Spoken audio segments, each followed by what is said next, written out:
Barbie Forteza update. Nasa black screening ng Vitamit na bagong endorsement ni Barbie. Nagkasama ni Barbie mga nanalo sa parapol. Very successful na film. At grabe, Masaya sila. Ay, makita nila si Barbie.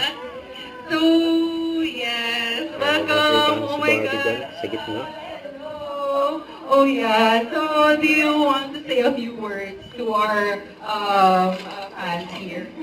Yes, well, first of all, ayan, I think this is the first official announcement that I am part of Vitamilk Philippines. I am your newest ambassador together with David Licauco, of course. But yes, we are now part of Vitamilk family. Maraming salamat po for entrusting us with your brand. And now, nag-organize pa po kayo ng block screening for Peace. First of all, ayan, I think this is the first official announcement that I am part of Vitamilk. Philippines. I am your newest ambassador together with David Licauco, of course. But yes, we are now part of Vitamilk family. Maraming salamat po for entrusting us with your brand. And now, nag-organize pa po kayo ng block screening for P77.